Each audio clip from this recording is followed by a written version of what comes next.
Om Swastiastu. Selamat pagi. Assalamualaikum warahmatullahi wabarakatuh. Salam sejahtera. Namo Buddhaya. Salam. Pada pagi hari ini, kepada seluruh siswa-siswi SMP Dharma Praja dan orang tua siswa-siswi dimanapun berada, saya dari Polresta Denpasar sebelum menyampaikan himbauan atau materi pada pagi hari ini, izinkan saya akan memperkenalkan diri. Nama saya Ayu Swastini, Sarjana Hukum. Pangkat saya AKP, Ajun Komisaris Polisi. Jabatan saya jelas sebagai Kasat Bimas Polresta Denpasar. Saya mengajak rekan saya, itu Wayan Budiartana sebagai Kanit Bintipmas Satbimas Polresta Denpasar. Pada kesempatan ini, sebelum menyampaikan beberapa hal yang perlu diinformasikan kepada adik-adik, mari kita berdoa menurut agama dan keyakinan kita masing-masing. Berdoa mulai.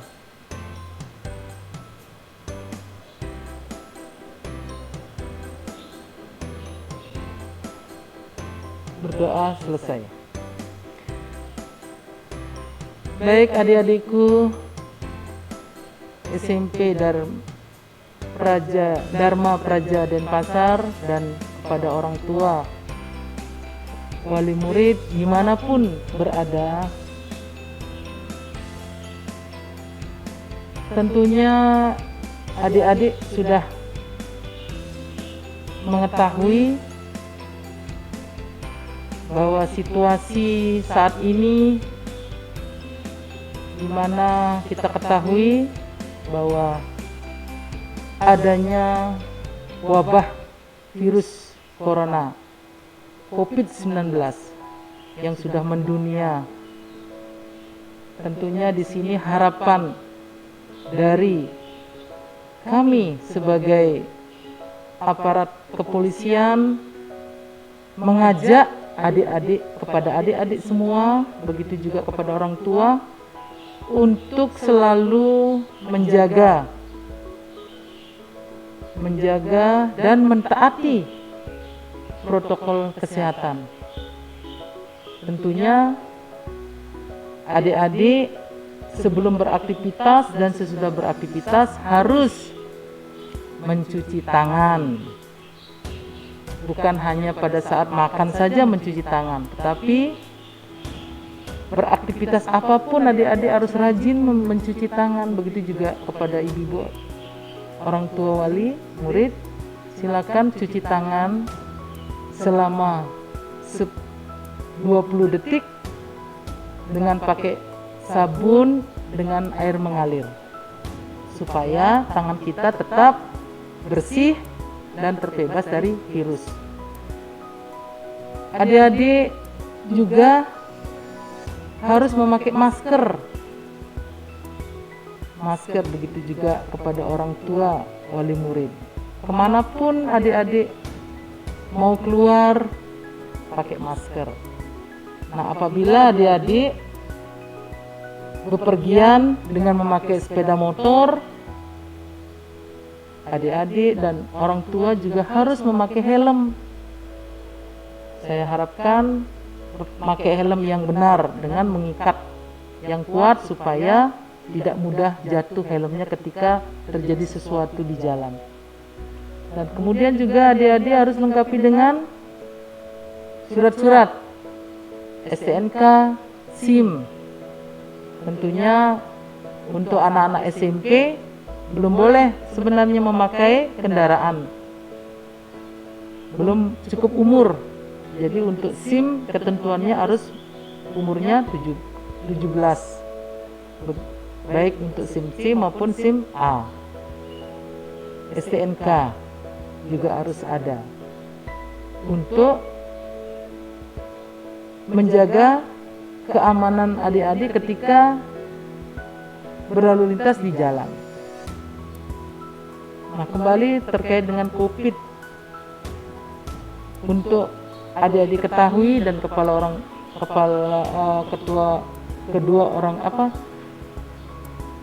orang tua murid, bahwa di Denpasar ini, wilayah kami Polresta Denpasar, semua daerah zona merah. Untuk itu betul-betul adik-adik perhatikan baik terkait dengan penyebaran COVID ini. Lindungilah dengan memakai masker, selalu mencuci tangan dan jaga jarak ketika adik-adik maupun orang tua mau bepergian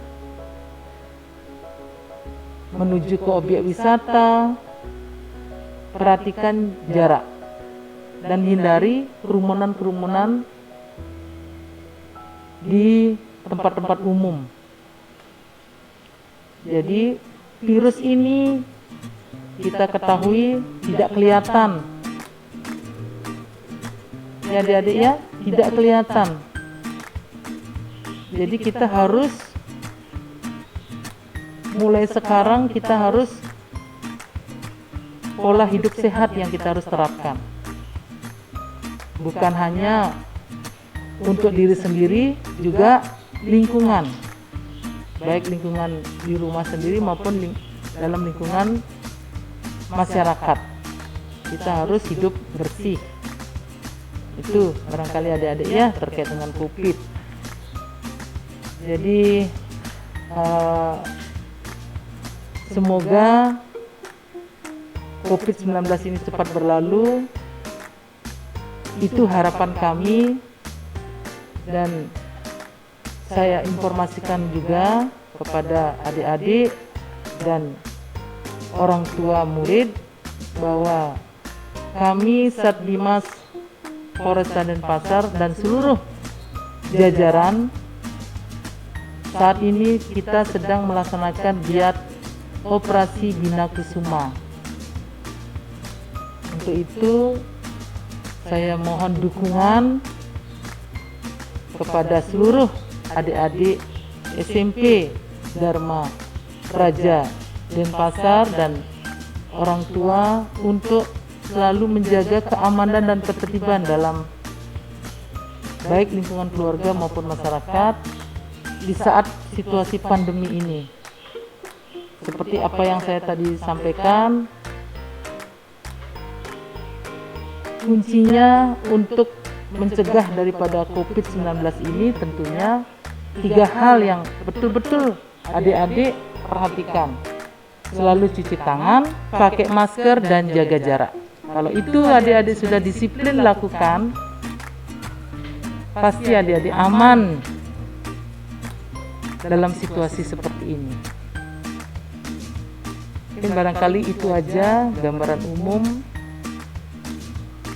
Untuk selebihnya saya akan serahkan kepada kanit saya untuk menyampaikan materi terkait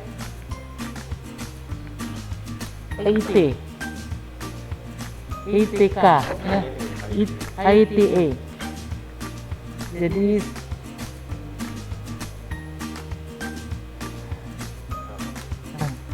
Jadi untuk adik-adik siswi SMP Dharma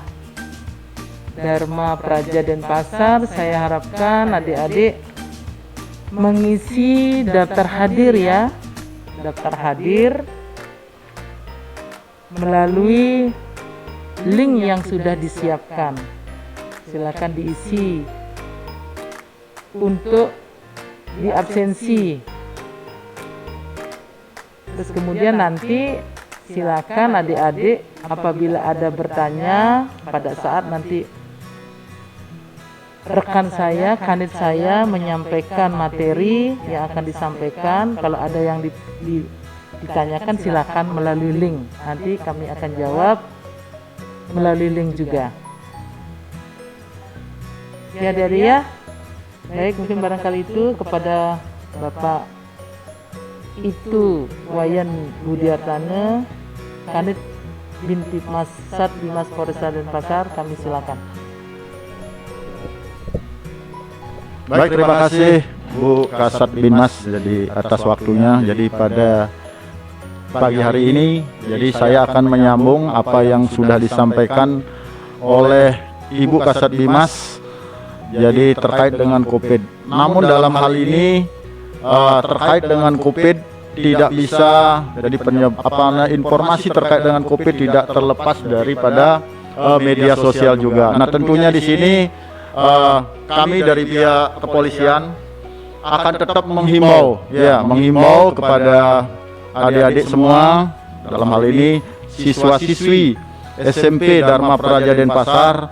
Nah tentunya harus memahami betul apa itu media sosial, karena media sosial itu sangat penting dalam kehidupan di era modern ini. Namun dalam hal ini sebagai pengguna media sosial kita harus memahami, jadi kita harus memahami rambu-rambu yang harus kita patuhi. Nah tentunya dalam memahami rambu-rambu ini terkadang kita lupa apa sebenarnya rambu-rambu yang perlu kita harus ketahui. Nah dalam hal ini saya mohon kepada slide, jadi silahkan dibuka. Nah adik-adik harus mengetahui rambu-rambunya. Nah kemudian yang lebih awal yang harus diketahui adalah apa sih sebenarnya media sosial itu. Nah perlu adik-adik ketahui bahwa media sosial itu sekarang sudah tidak hanya merambah di kalangan orang dewasa, tetapi dari semua lapisan, dari anak-anak sampai orang tua. Ya, jadi tidak hanya di kalangan tertentu saja, bukan di kalangan artinya menengah ke atas, tetapi sampai ke lapisan bawah pun sekarang media sosial sudah merambah. Ya, jadi sudah dimiliki oleh semua lapisan masyarakat. Lanjut slide. Nah, perlu diketahui bahwa jadi adik-adik itu harus tahu seperti apa sih media sosial itu. Ya, media sosial itu adalah sebuah media online di mana para penggunanya dapat dengan mudah berpartisipasi, berbagi dan menciptakan isi meliputi blog, jejaring sosial, wiki, forum dan dunia virtual. Blog, jejaring sosial dan wiki merupakan bentuk media sosial yang paling umum digunakan oleh masyarakat di seluruh dunia.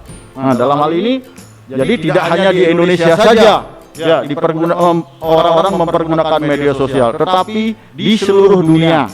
Nah, inilah yang adik-adik perlu ketahui. Jadi tidak hanya adik-adik saja, tetapi semua lapisan masyarakat harus tahu media sosial itu seperti apa.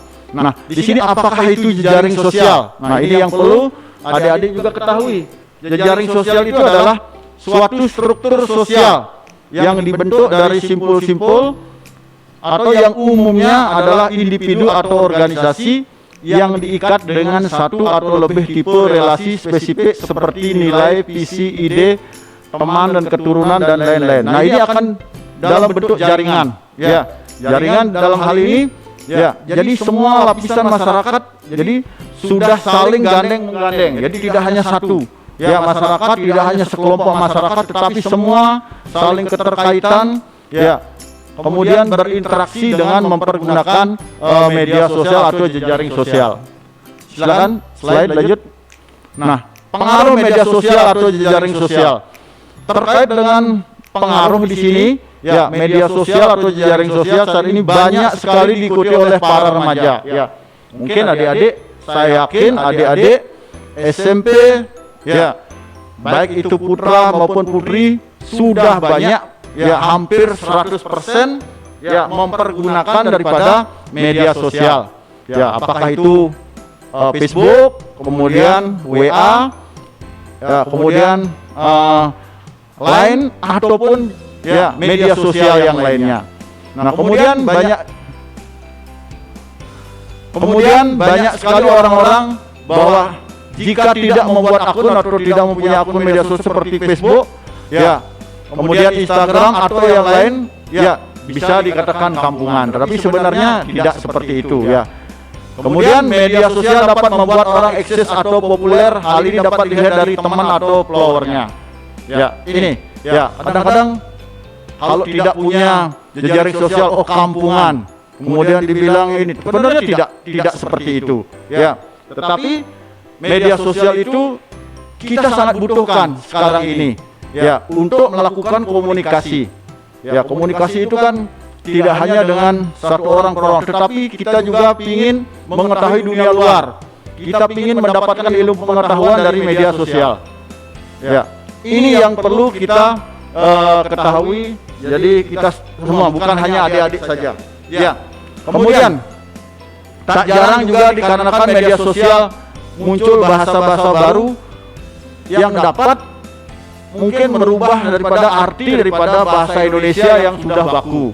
Ya, walaupun itu terkadang ya bahasanya boleh dikatakan gaul, namun kalau kita melihat, ya, tapi kalau itu diterapkan dalam bahasa Indonesia yang baik dan benar, itu sebenarnya kadang-kadang salah kan gitu. Ya, namun dalam hal ini, ya, untuk bahasa-bahasa media sosial selama ini masih banyak digunakan, tetapi dalam kehidupan forum yang resmi, ya, tentunya tidak boleh dipergunakan. Karena apa? Itu akan bisa merubah arti daripada bahasa Indonesia itu sendiri. Lanjut. Pengaruh juga dapat dilihat tentang teman, semakin tinggi tingkat kepopulerannya, semakin banyak yang mengenalnya. Nah, di sini kadang-kadang, ya, kalau kita melihat orang di media sosial, ya, apakah itu mungkin orang-orang yang terkenal, ya, semakin populer, ya, semakin tinggi tingkat kepopulerannya, jadi semakin banyak yang mengenalnya. Ya, ini yang saya lihat di media sosial. Kemudian seseorang akan merasa ia populer dan tidak ingin berteman dengan orang yang tidak populer. Nah, kadang-kadang banyak juga seperti itu. Ya. Kemudian tak jarang jejaring sosial menjadi tempat utama untuk curhat ataupun tempat ajang menyindir. Ya, ini yang paling sering saya lihat di media sosial. Ya, kadang-kadang, ya, ribut dengan temannya atau ribut dengan teman sekolahnya atau rekan tempat duduknya. Ya, ini kadang-kadang disampaikan melalui media sosial. Nah, tentunya di sini anak-anak harus memahami betul, jangan sampai nanti kita curhat ataupun menyindir orang, ya, di media sosial, karena ini sangat berbahaya. Ini akan menimbulkan efek yang tidak baik bagi anak itu sendiri, dan apabila itu dituntut secara hukum, itu bisa diadukan sampai ke meja hijau. Ya. Kemudian pengaruh semakin meningkat dengan perkembangan zaman smartphone seperti BlackBerry, iPhone, Android. Remaja semakin mudah mengakses situs-situs jejaring sosial. Nah, tentunya di sini kita sebagai generasi muda, dalam hal ini masih berstatus anak-anak, jadi harapan saya, jadi adik-adik tolong jangan sekali-sekali mengakses atau situs-situs jejaring sosial, ya, yang dapat merugikan, ya, adik-adik sendiri. Ya. Contohnya, ya, adik-adik jangan sekali-sekali, ya, mengakses, ya, situs-situs, ya, jejaring sosial seperti pornografi.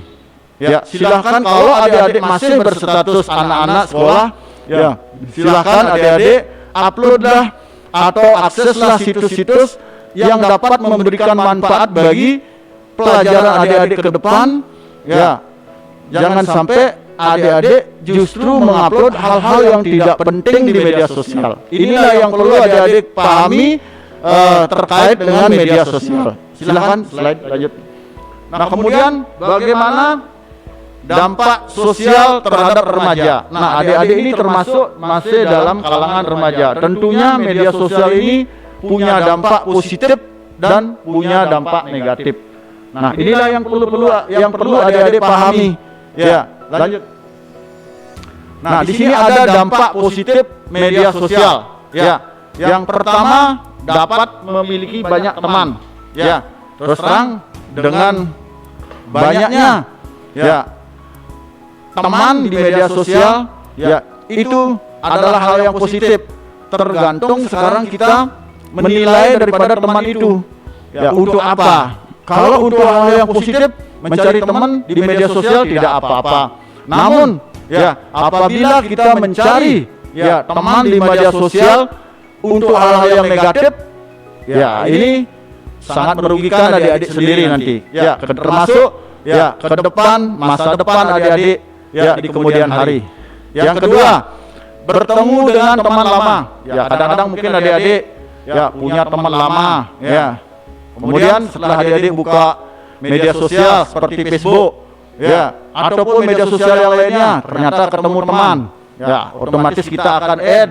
Nah, setelah kita add, kita akan bisa mungkin berkomunikasi. Nah, dalam berkomunikasi ini, berkomunikasilah hal-hal yang positif. Jangan sampai nanti adik-adik berkomunikasi hal-hal yang dapat merugikan diri adik-adik sendiri. Jangan sampai komunikasi adik-adik ini menimbulkan hal-hal yang dapat mengurangi daripada tingkat semangat adik-adik dalam hal belajar. Kemudian berbagi informasi. Nah, ini yang paling penting. Jadi berbagi informasi ini sangat penting sekali. Karena apa? Dengan jarak yang cukup jauh, kadang-kadang dengan media sosial kita berbagi informasi. Seperti dalam situasi COVID ini, adik-adik bisa memberikan informasi terkait dengan COVID, mungkin penularan COVID seperti apa. Namun dalam hal ini, saya harap adik-adik jangan sampai memberikan informasi yang negatif, yang tentunya dapat merugikan diri adik sendiri, kemudian masyarakat secara luas terkait dengan COVID misalnya. Jadi adik-adik jangan sampai nanti belum tahu suatu berita, akhirnya adik-adik memberikan informasi kepada orang lain. Ini akan menimbulkan mungkin kecemasan, ketakutan kepada masyarakat atau kepada teman adik yang diberikan informasi itu. Kemudian tempat curhat atau galau, kadang-kadang mungkin punya masalah di rumah, kemudian kadang-kadang adik perlu teman curhat. Tentunya dalam hal ini jangan sampai nanti adik curhat kepada orang yang salah, karena siapa tahu nanti setelah adik-adik curhat justru adik-adik dimanfaatkan.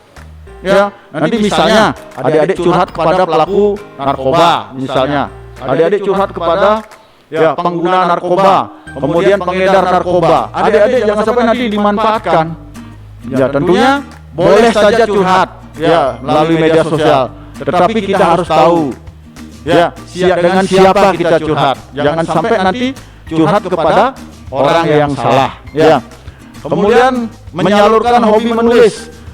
Di media sosial juga saya lihat di situ banyak anak-anak, orang tua, kemudian remaja. Di situ banyak yang menyalurkan hobi menulis. Mungkin di situ ada menulis tentang cerita pendek, kemudian menulis tentang sesuatu yang berguna.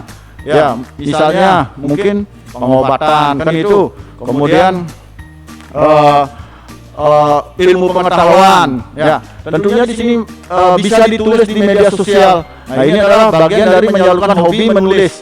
Kemudian sarana promosi. Nah, media sosial sekarang juga tidak hanya dipergunakan untuk komunikasi saja, tetapi juga untuk sarana promosi. Promosi apakah itu dagang atau mungkin perusahaan-perusahaan. Nah, ini adalah hal yang positif. Jadi menghindari stres. Kadang-kadang sekarang kalau stres kita bisa memanfaatkan media sosial, karena di media sosial itu banyak sekali orang-orang mungkin di situ mengupload situs-situs ataupun konten-konten yang bersifat hiburan, seperti film-film pendek, film kartun. Nah, itu bisa dipakai untuk menghindari kita daripada stres. Ya, lanjut. Kemudian di samping dampak positif, tentunya media sosial ini juga punya dampak negatif. Ya, tentunya kita sekarang yang menentukan kita mau yang sifatnya positif apa yang negatif. Nah, inilah yang kita perlu sebagai generasi muda, sebagai generasi penerus bangsa harus pintar-pintar memilih. Ya, kalau sudah itu punya pengaruh negatif, ya ngapain kita harus memilih yang negatif? Ya, mari kita pilih yang positif. Ya, di sini ada dampak negatif daripada media sosial. Ya, yang pertama tidak peduli dengan sekitarnya. Ya, saya lihat sekarang ini banyak sekali anak-anak kadang-kadang berkumpul, ya, tetapi dia tidak berkomunikasi dengan teman-temannya yang diajak berkumpul itu, tetapi dia berkomunikasi dengan orang-orang yang jauh. Ya, misalnya berkomunikasi dengan orang yang ada di Jakarta, dengan ada yang di luar negeri. Nah, tentunya di sini padahal mereka berkumpul dengan orang-orang ya sesamanya, ya jadi dekat. Ya, namun dalam hal ini dia tidak berkomunikasi, dia hanya duduk pegang HP, ya berkomunikasi dengan orang luar. Padahal seharusnya dia berkomunikasi dengan orang-orang yang diajak untuk berkumpul. Nah, inilah kadang-kadang akhirnya apa? Ini akan bisa menimbulkan tidak kepedulian terhadap sekitarnya. Kemudian kurang sosialisasi dengan lingkungan. Ya, karena dia sudah merasa saya sudah biasa komunikasi dengan lingkungan. Ya, untuk apa kita lagi berkomunikasi dengan orang lain? Ya, lebih bagus kita komunikasi lewat HP aja. Sehingga dia tidak pernah keluar rumah. Akhirnya dia merasa dirinya dikucilkan, kan gitu, merasa dirinya tidak dihiraukan. Padahal dia itu hanya berinteraksi lewat HP, kemudian lewat media sosial di dalam kamar. Ya, bagaimana dia bisa bersosialisasi di tengah masyarakat? Nah, inilah salah satu daripada dampak negatif daripada media sosial. Kemudian yang selanjutnya, menghamburkan uang dan pulsa. Nah, ini dampak negatif. Ya, karena terus terang tanpa ada uang kita tidak akan bisa beli kuota, kan? Tidak bisa kita membeli pulsa. Nah, kalau sudah tidak bisa membeli pulsa, otomatis kita tidak bisa akan berkomunikasi. Nah, ini akan menghamburkan uang dan pulsa. Makanya dalam berkomunikasi jangan sampai nanti kita menghamburkan uang dan pulsa. Kita harus selektif untuk berkomunikasi. Jangan sampai nanti kita berkomunikasi tidak ada hasil. Paling tidak hasilnya ada. Ya, kalau adik-adik misalnya sebagai seorang pelajar, ya gunakanlah ya kuota atau pulsa itu di media sosial untuk mencari ilmu, ya untuk mencari materi-materi mungkin pelajaran yang ada di sekolah. Ya, jangan sampai nanti kita justru ketinggalan, apalagi dalam situasi Covid ini.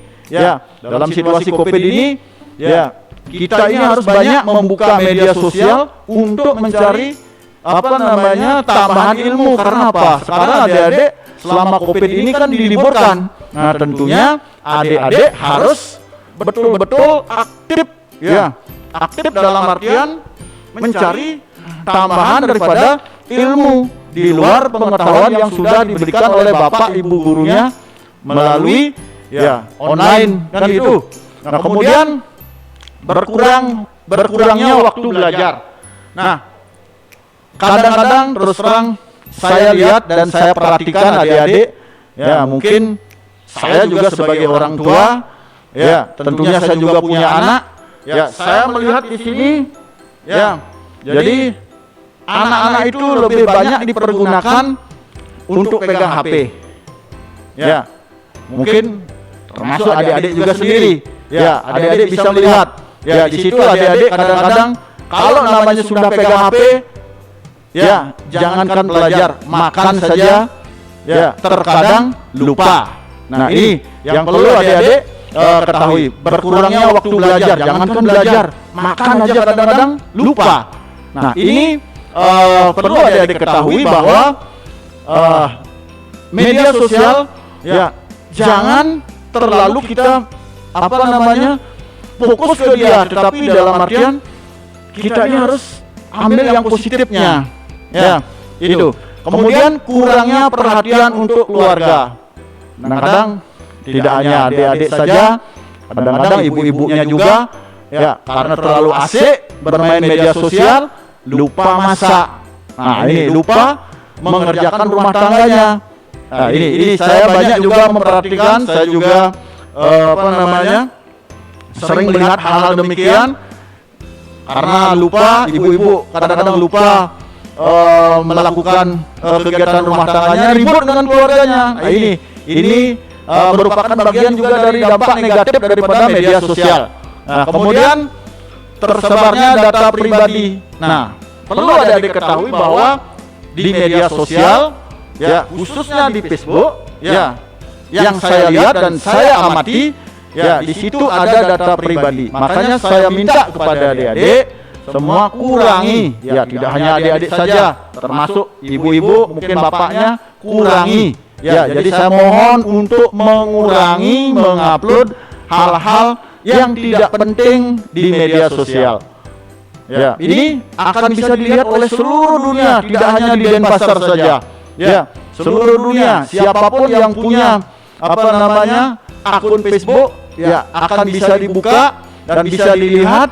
Ya, kadang-kadang walaupun tidak tidak berteman, kadang-kadang kita juga bisa membuka, kita bisa melihat apa yang mereka posting. Ya, itu. Kemudian mudah menemukan hal atau konten pornografi. Nah, ini walaupun Departemen Kominfo jadi sudah menutup, ya, beberapa link-link mungkin, ya, konten-konten yang kaitannya dengan pornografi, namun saya masih lihat, ya, masih banyak sekali, ya, anak-anak sekolah. Terus terang kalau saya sidak juga ke sekolah-sekolah, ya, sidak HP, kemudian masih menemukan daripada rekaman-rekaman pornografi yang ada di HP-nya. Terus terang, jadi saya nanti seandainya, ya, ada, jadi adik-adik sudah bersekolah, ya, kami nanti akan tim terpadu akan melakukan sidak HP. Jadi untuk mengetahui jangan sampai nanti adik-adik, ya, semasih adik-adik belajar sudah menonton hal-hal yang seharusnya adik-adik belum boleh tonton. Itu. Kemudian rawan terjadinya perselisihan ataupun kesalahpahaman, saling sindir di media sosial, persekusi dan lain-lain. Nah, dalam hal ini terus terang rawan terjadi perselisihan.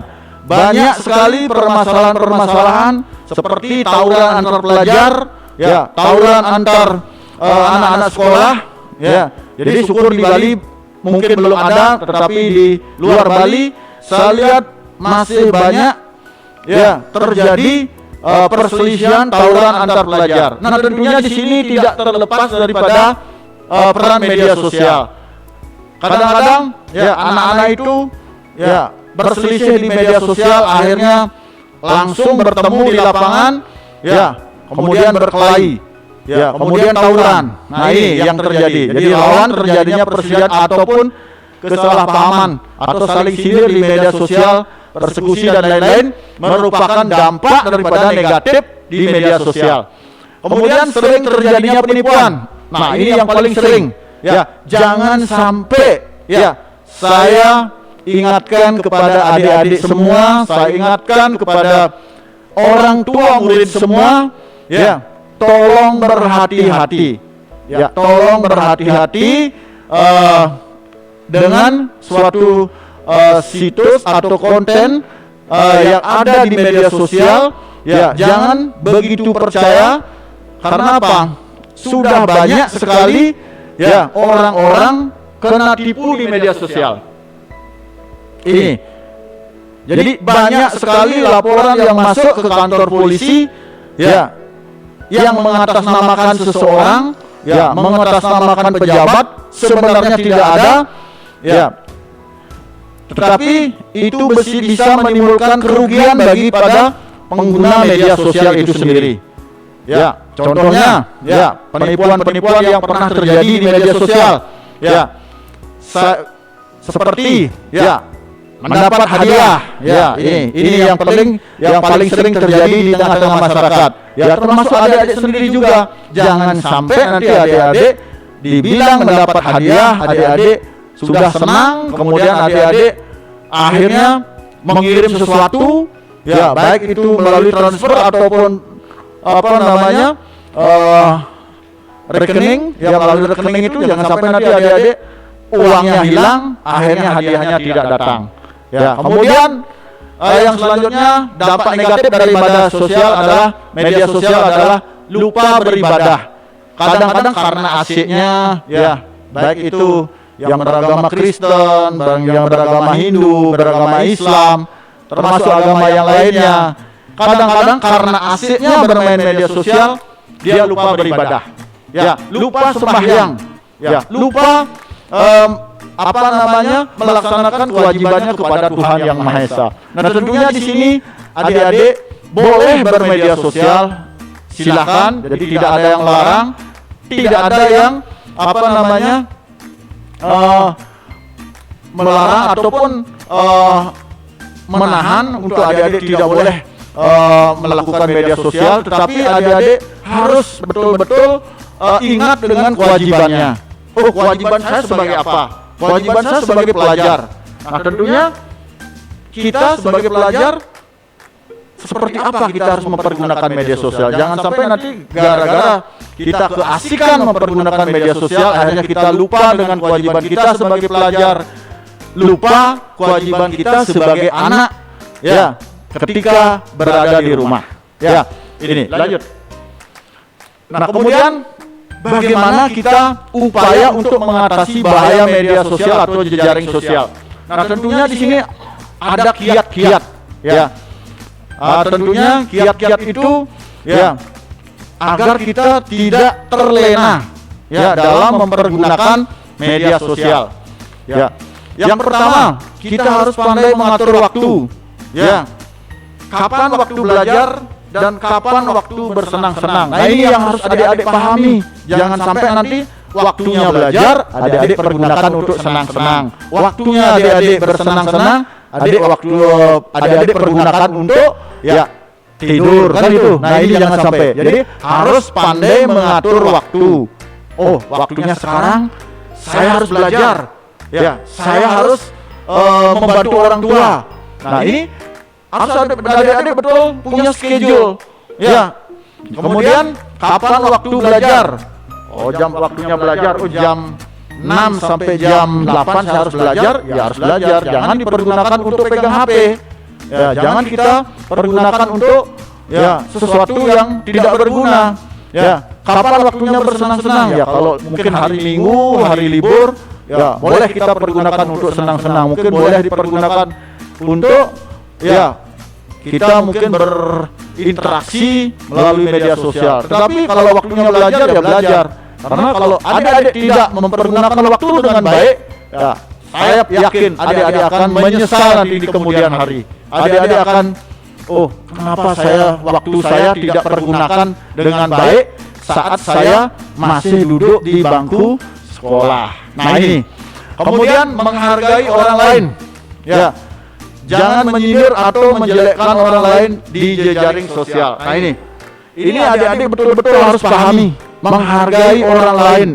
Ya, kadang-kadang ada suatu mungkin konten ataupun itu status di media sosial, ya, walaupun tidak sejalan, sehati dengan adik-adik, tolong jangan sampai kita mungkin membuli ataupun melakukan tindakan-tindakan lain, ya, yang dapat merugikan, ya, orang lain itu sendiri. Ya, kemudian jangan menyindir atau menjelekkan orang lain di jejaring sosial. Nah, ini apabila nanti, ya, kita melakukan hal itu, ya, akan akan bisa berdampak hukum. Ya, nanti akan saya sampaikan tentang dampak hukum daripada media sosial itu sendiri, ya, dalam mungkin slide berikutnya. Kemudian membatasi atau membuka jejaring sosial sebisa mungkin. Ya, ini Lanjut slide.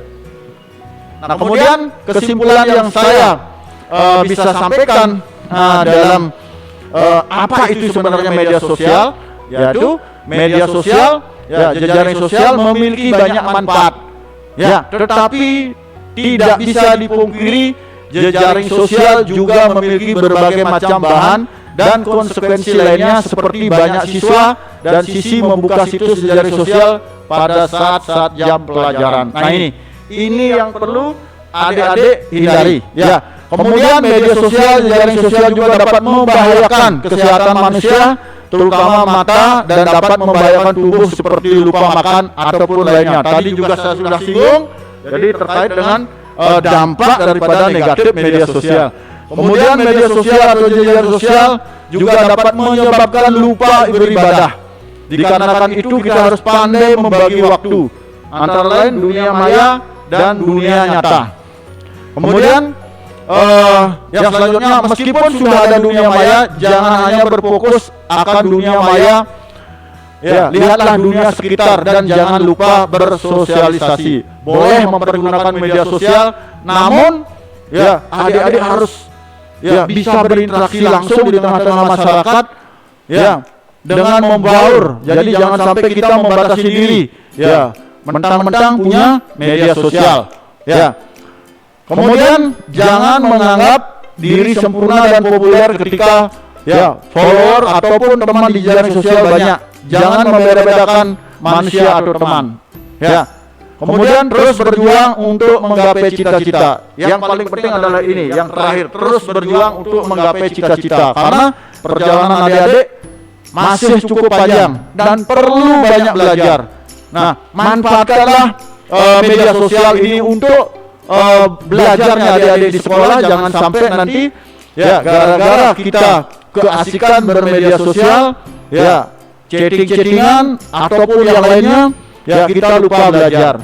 Tetapi media sosial kan bisa dipergunakan untuk belajar, bisa untuk menambah ilmu. Makanya pergunakanlah media sosial untuk menambah ilmu. Nah, itu terkait dengan media sosial. Nah, tentunya media sosial di sini ya ada aturan hukum, ada rambu-rambunya. Kalau kita melihat ya seumuran adik-adik, mungkin siapapun, ya mungkin bapak gurunya, ya ibu gurunya, termasuk ibu-ibunya, orang tua adik-adik semua, ya mungkin lebih pintar daripada saya dalam mempergunakan media sosial. Tentunya yang paling penting di sini adalah rambu-rambu yang harus kita ketahui. Nah, perlu adik-adik ketahui, tolong dipersiapkan anunya, apa namanya slide-nya. Ya, terkait dengan media sosial di sini, ya, untuk rambu-rambu di sini ada undang-undang. Nah, inilah yang adik-adik perlu pahami. Inilah yang adik-adik perlu ketahui. Karena apa? Pemahaman tentang rambu-rambu, ya, dalam hal ini mungkin adik-adik berpikir, masa sih di media sosial harus ada rambu-rambu? Namun dalam hal ini, ya, ada yang harus kita patuhi dalam apa namanya kita bermedia sosial. Lebih-lebih di era pandemi Covid. Banyak sekali konten-konten, banyak sekali hal-hal yang ada di media sosial, ya, yang kaitannya dengan Covid-19, yang dapat merugikan kita sendiri, yang dapat menimbulkan rasa ketakutan yang berlebihan, ya, menyebarkan berita-berita bohong. Ini banyak sekali saya lihat di media sosial.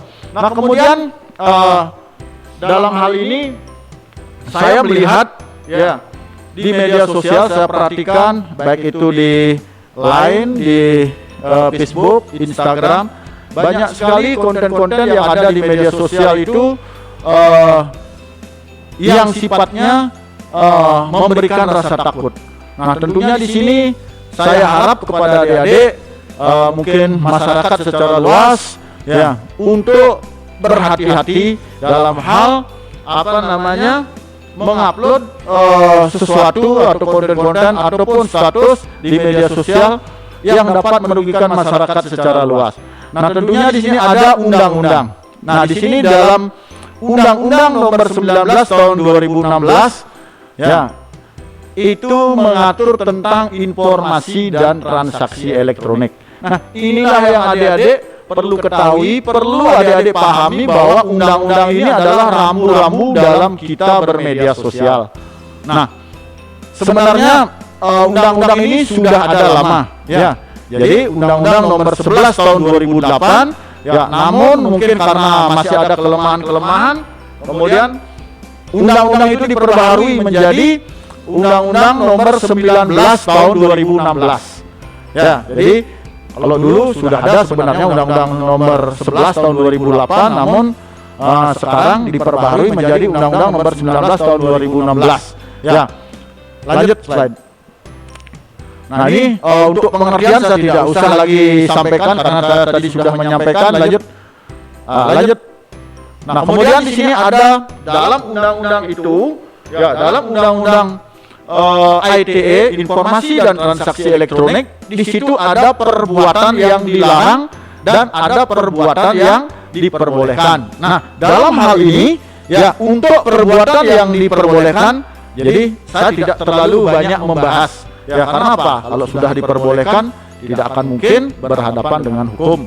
Nah, kalau yang tidak diperbolehkan ini yang perlu kita bahas, ya, lebih-lebih kaitannya dengan suasana atau pandemi COVID ini. Ya, jadi biar adik-adik ada berita-berita terkait dengan COVID langsung di-share atau langsung disebarkan. Jadi tolong hati-hati.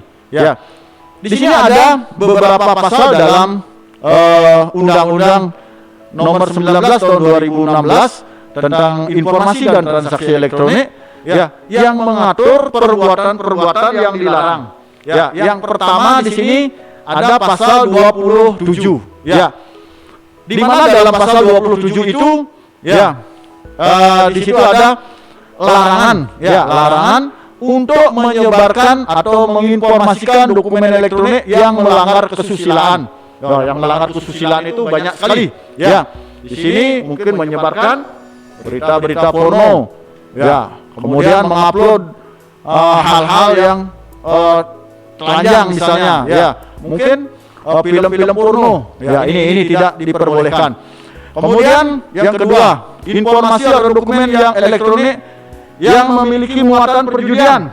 Ya, di sini kalau main judi, ya, melalui media sosial, siapa tahu nanti adik-adik, ya, orang tuanya bermain judi, ya, kasih tahu nanti, ya, jangan sampai nanti orang tuanya, ya, bermain judi di media sosial. Pak, nanti Pak, Bu, tolong, katanya Pak polisi bilang, ya, tidak boleh bermain judi di media sosial. Nah, ini, ya, itu ada larangan di pasal 27 Undang-Undang ITE.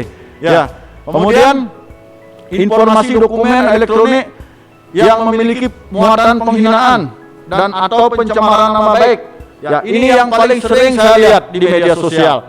Jadi mohon, ya, adik-adik, ya, ataupun nanti orang tua siswa, tolong hindari, ya, menghina seseorang atau menyebarkan, ya, membuat orang lain, ya, pencemaran nama baik terhadap mungkin tetangganya yang tidak disenangi ataupun keluarganya tidak disenangi, kemudian diupload, membuat status di media sosial, apalagi menyebut nama, ya, dalam media sosial, itu bisa dituntut pidana karena Undang-Undang ITE ini adalah ada undang-undang pidana, ya.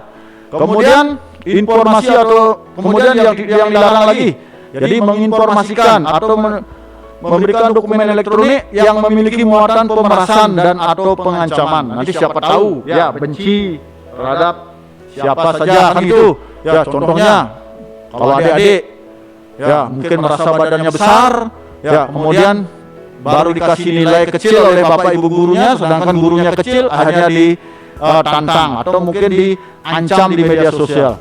Itu kalau sampai bapak dan ibu gurunya melaporkan, ya, itu bisa diancam atau dipidanakan.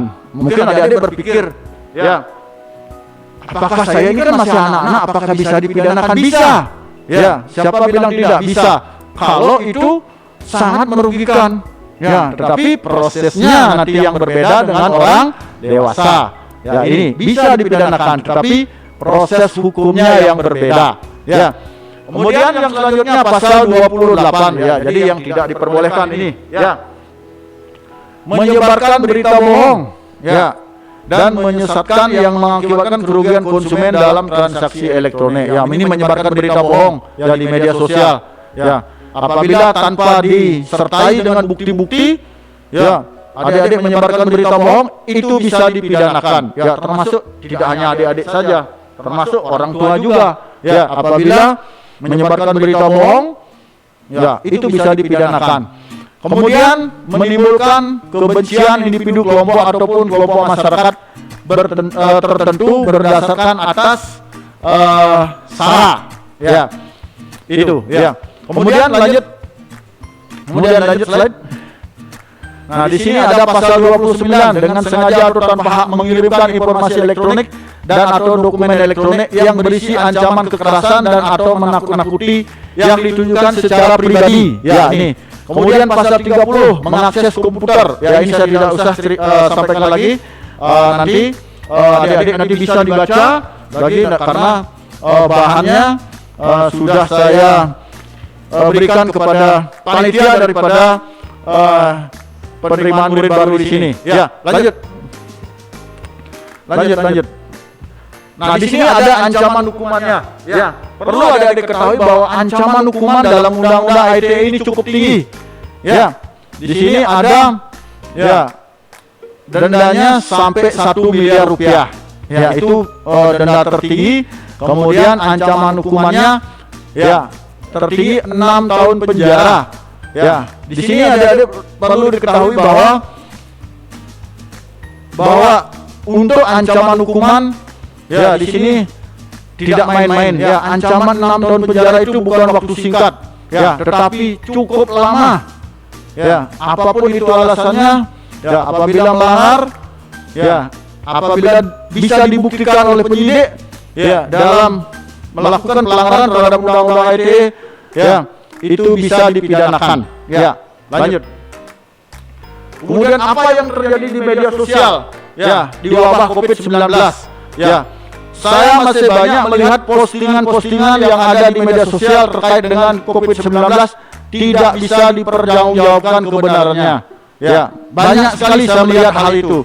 Ya, jadi saya harap adik-adik sebagai generasi penerus, sebagai generasi muda, ya, tolong, ya, apabila adik-adik tidak betul-betul mengetahui, tidak betul-betul memahami, jangan sekali-sekali memposting, ya, sesuatu di media sosial, ya, yang bersifat hoax.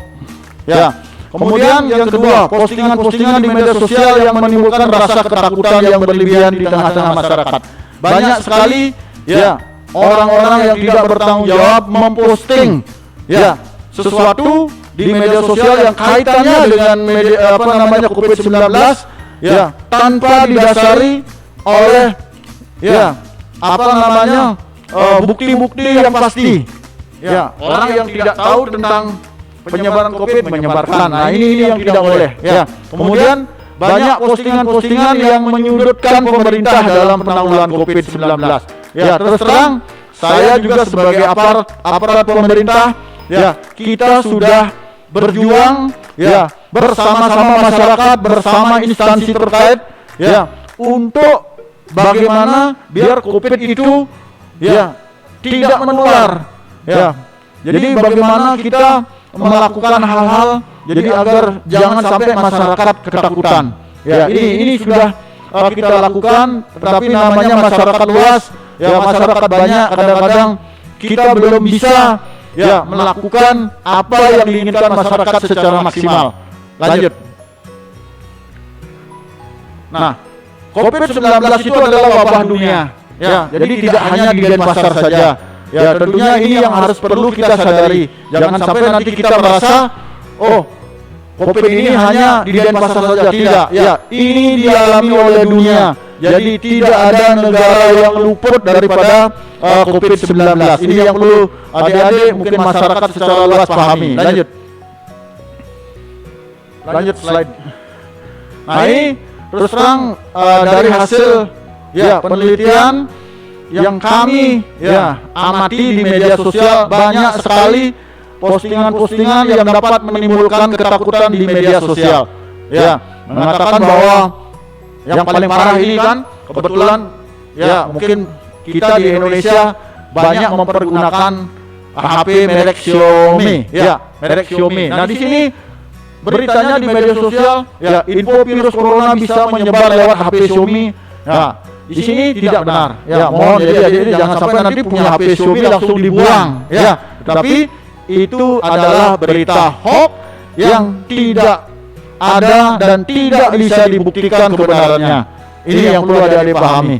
Nah ini masih banyak lagi. Ya kalau saya mungkin buka media sosial banyak sekali ya hal-hal atau konten-konten yang ada di media sosial ya yang dapat merugikan masyarakat secara luas dan bisa menimbulkan ketakutan. Karena kalau sudah ketakutan secara tidak langsung ya imun ya kekebalan tubuh akan menurun ya, karena kalau kekebalan tubuh akan menurun secara tidak langsung ya kita akan mudah ya terpapar daripada COVID-19. Lanjut. Slide lanjut. Nah ini penyebaran virus ya. Jadi saya menyampaikan hal ini berdasarkan informasi yang saya berikan dari jadi orang kesehatan, jadi dokter, jadi ahlinya lah. Jadi saya menyampaikan bahwa penyebaran virus corona seperti ini. Ya, jadi penting adik-adik ketahui. Nah ini penyebarannya yang benar. Jadi jangan sampai nanti adik-adik penyebarannya ada yang mengatakan melalui HP, ada yang mengatakan melalui telepon. Ini dong, ya ini tidak benar. Ya, tetapi penyebarannya adalah seperti ini. Ya, jadi penyebaran COVID corona jadi tidak ya itu langsung harus ada ya kontak ya itu yang paling penting. Kemudian lanjut slide. Nah ini gejala klinisnya. Nah ini yang paling adik-adik ketahui ya. Jadi ini yang paling adik-adik ketahui bahwa terkait dengan gejala klinis. Nah ini yang adik-adik perlu ketahui. Karena apa? Gejala klinis ini kalau nanti adik-adik merasa ya dalam hal memiliki gejala klinis ini ya terkait dengan COVID-19 ya adik-adik segera menghubungi ya mungkin Satgas Gotong Royong yang ada di desa masing-masing, mungkin termasuk orang tua juga apabila anaknya mungkin keluarganya mengalami hal-hal seperti yang saya sampaikan dalam materi ini. Karena materi ini juga terus terang jujur bukan saya yang memberikan, tetapi saya dapatkan dari orang-orang yang tahu tentang daripada gejala klinis daripada COVID-19. Baik adik-adik, mungkin itu yang perlu saya sampaikan kepada adik-adik ya terkait dengan etika bermedia sosial kaitannya dengan COVID-19. Nah kemudian apabila nanti ya ada pertanyaan, kemudian ada hal yang mungkin adik-adik belum jelas, nanti silahkan tanya, kemudian sampaikan kepada saya melalui link yang sudah disediakan. Itu saja yang saya sampaikan pada pagi hari ini. Untuk selanjutnya saya serahkan kepada Ibu Kasat.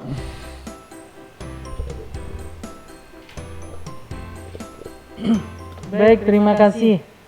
Sudah panjang lebar disampaikan dan juga sudah jelas ya adik-adik ya. Jadi di sini saya hanya menambahkan sedikit yang tadi sudah dijelaskan, berbagi informasi. Jadi saya harapkan kepada adik-adik apabila membagi informasi kepada siapapun, kepada rekan-rekannya, kepada keluarga, jangan langsung ketika adik-adik dapat informasi dari teman, terus kemudian adik-adik tanpa baca langsung teruskan kepada keluarga, kepada temannya yang lain.